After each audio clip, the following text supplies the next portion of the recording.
Hi there, everybody. John Hawkins here.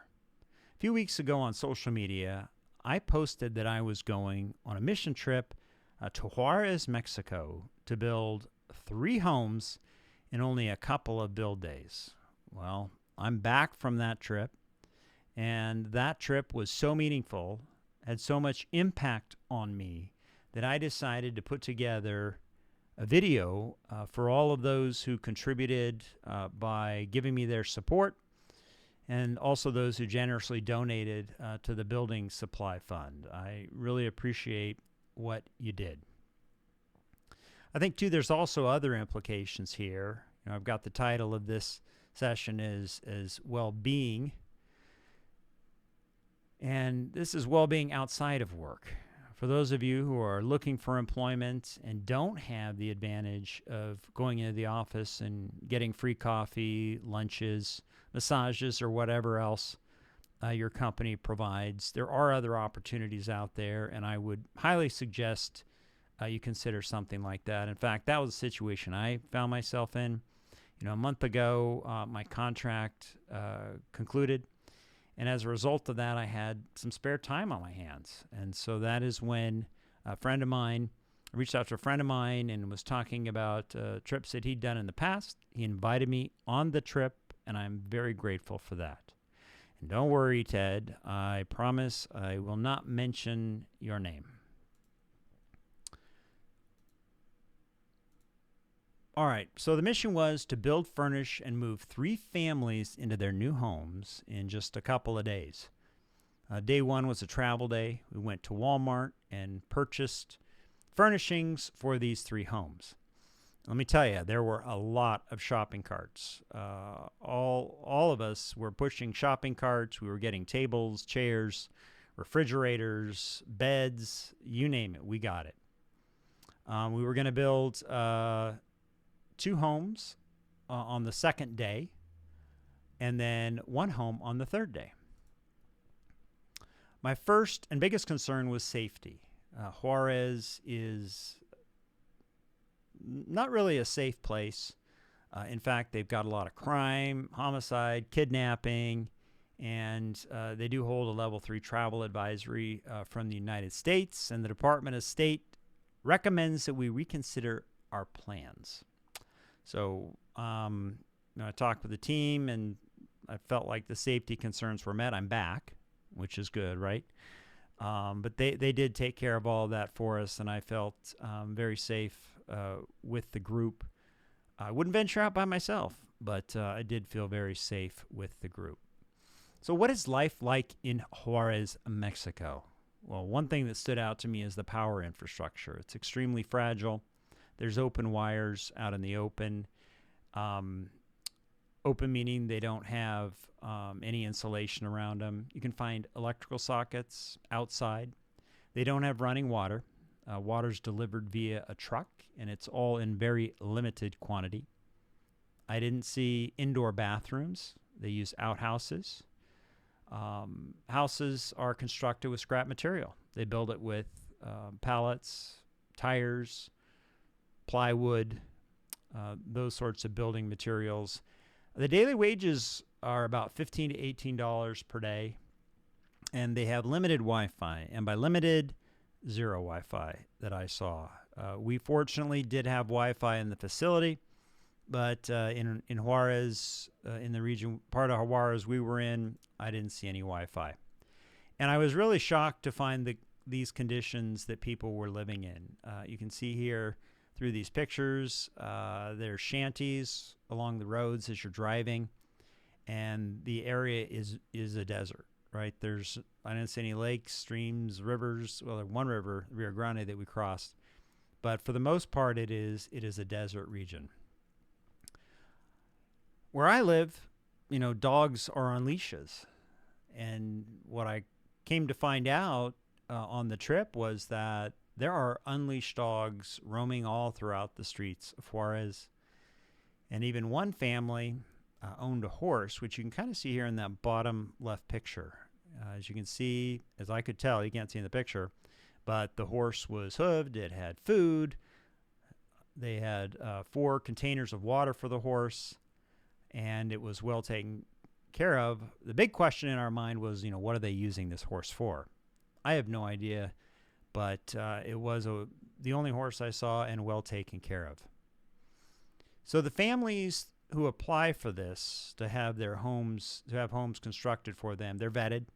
They must own the land, and they do have to be an active member of the community. What was also nice was that the families participated in the build process. So day one, like I said, we went to Walmart. We purchased beds, dishes, chairs, tables, refrigerators. Here's a list of just a few things that I was responsible for getting. We broke up into teams, I think, of 3 to 4. And so people were scrambling for refrigerators, for beds, for chairs, for linens, for dishes, for pretty much everything that we were going to put into the house. We got at Walmart. When we got to the facility that we were in was very nice. It was a walled, gated, and they had security guards there, so I felt very safe. And they provide a lot of other services for the local community. There's health services. There's things that they provide, like over-the-counter medications and things like that. Eyeglasses. So if your prescription changes, you can donate eyeglasses, and they will repurpose them for somebody in the town. On the left-hand side here in this picture, all the building material that we needed was pre-cut. So we didn't have to cut any of the material. We were just going through the workshop, taking a look at the process, because it was my first time. I didn't know what they were doing there. The middle picture is the dining hall that we had. We had Wi-Fi, which was so nice. And they fed us 3 meals a day. Really good Mexican food. And then the final picture over here on the right, that's just a picture of some of the build team who participated in the build. So day 2, traveled the first day. Day 2, arrived at the build site about 8 a.m. or so, something like that. And it was really interesting. Number one, I asked the family in Spanish, can I use your restroom? And they said, sure. So I went in there, and as you can see, toilet's not working. There's another hole in the floor. My guess is they moved the toilet from one location to another. What's interesting is that you can see the sky in the background. The bathroom is covered in a tarp, and it doesn't even cover the entire room. On the right-hand side, this is the house that the family lived in for the home that I worked on. As you can see, it is made out of scrap materials. One thing that was very interesting to me was that the mother who was having a house built for her, she loved plants. And I don't know if you can see it or not, but there's all these different plants that are up on that shelf there in front of the house. And she let me smell them, and they were amazingly fragrant. And, one thing that does stick with me, from this build is that she promised to take and walk in footsteps around the house, and in every footstep, she was going to plant a plant for all the workers that were there. So I thought that was pretty touching, when she told us that. Here's a view from construction. As you can see, we were framing up the walls. I think that piece right there might be for one of the interior walls. It's on a slant. The next picture on the right is some of the framed walls that we were then going to raise, and there's pictures of us raising the walls. And before we knew it, in a few hours, we had a home built. So we got there at 8 a.m., and by 11, 12 o'clock, the house was framed. And we actually had the roof on as well. I was told if I go on this trip, I'm not supposed to use power tools or get on the roof or use ladders.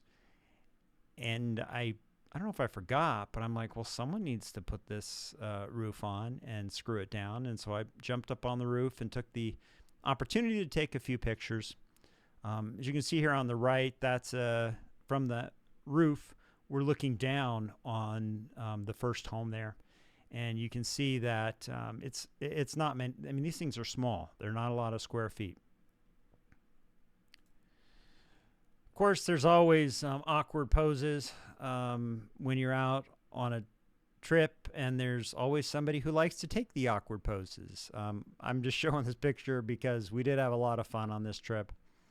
And if I wasn't in the way, you could see that you've got the old home on the left, the outhouse that we built for them, and then the new home on the right there. All right, so on day 3, it was a second build day, but day 3 of my trip, there was a family of 9 who needed a home. And on the left-hand side, you can see here the home that they lived in. Again, these are all shacks with building materials that they've sourced from pallets, from old plywood, things like that. And I tried to really understand who was living in the house. Again, thank you, AI translators, because I was able to have some pretty good conversations. But my understanding was that several lived in the home on the left, and then they were renting another house for some of the younger children and the grandparents. But a family of 9 living there, even if you have a rental somewhere else, that's a tough situation. This is an aerial view from day 3, and as you can see, I was up on the roof for a second day in a row. What's interesting, though, is you can see the mountains in the background here, but also there's buildings that are, framed, or they're up, and they just haven't been completed. They don't have a roof on them. So you've got the house we're working on. You've got that cylinder block foundation and cylinder walls, cinder block, sorry. And then next to it, you have another home. So these are, in some cases, in very close proximity. And then if you look over to the right, you can see the top of the home that family lives in today. Day 3, we were making great progress. Again, everything was framed. I want to say we started drywalling by about noon for both builds. And these homes, because of the process they have in place, it just goes so darn quickly. So I performed a lot of functions. I did soffit work. I did the roof work. I did framing. This is just an interior view of some of the mudding that we did as a team, and I did a lot of mudding as well on both the homes that I worked on. But there's a lot to be done.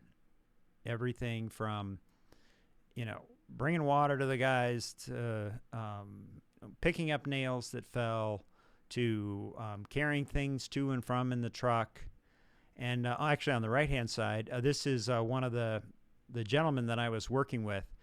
And my Spanish it's not too bad, but I don't practice it a lot. So I was taking orders from him in Spanish, and it was a lot of fun. This guy was such a hard worker. There were a couple other leads there as well. And it was just really a pleasurable experience to work with them. So then, we furnished these homes. This picture here is the first home that I worked on. You can see that there's 3 beds here in the kids' room. And then in the middle, we've got the master bedroom. And then on the far right, you've got the kitchen.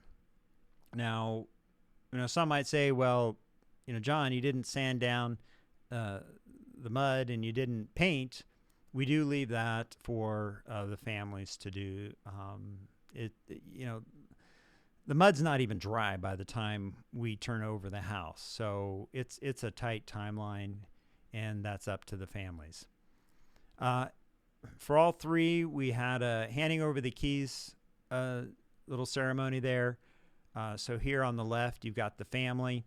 In the first home I showed you, they got their keys, a lot of tears, a lot of thankfulness for what the team did for them. The red house in the middle, I didn't work on that one, but I was there for the ceremony. Again, a lot of tears. And surprisingly enough, in day one, we had the purple house and the red house turned over before 6 o'clock. In fact, we did the purple house and then went over and did the red house. And I don't even think it was 6 o'clock by the time. I think it was 5:30. And then on the second build day, which was the third day of the trip, this is the family of 9 that I mentioned. We moved them into their house. Again, these people are so grateful for us coming out and helping them and providing them a home.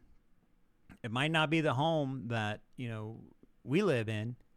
There's no running water, but now they at least have an insulated home. They have, a refrigerator. They have something that they are very proud of. So a couple pictures of the family of 9. This family just had special meaning for me. I'm from a family of 9. We had 7 children and 2 adults. And as you can see, there's a lot of people in that picture on the left, and they are all going to be living in this house that we built for them. In the master bedroom, you'll see 2 beds, and then in the other bedroom, you can see all the bunk beds. Really was great to see, all of them so excited about this. So what did I learn from this? Well, I've always prioritized work and accomplishing goals. And I really wish I'd taken a mission trip sooner. The problems that I have and all the struggles that seem big to me, they seem minor when I compare it to what these people have gone through. Communication was important as well on this trip, and I'm thankful to have the AI translator. What was interesting about some of the translators was that I had the ability to set the tone. So was it silly? Was it flirty? I used that with some of the drivers. They were cracking up the whole time. And then, but it really gave me the ability to do a better job of communicating with them. Also, I feel like, this was part of my purpose. Like I said, I've got a little bit of time now, and going on this mission really helped open my eyes and heart. And then finally, in closing, I'm not really going to worry about what the future has in store for me. I don't know what the future has in store for me, but I can tell you that whatever it is, it will be good. Well, thank you, and take care.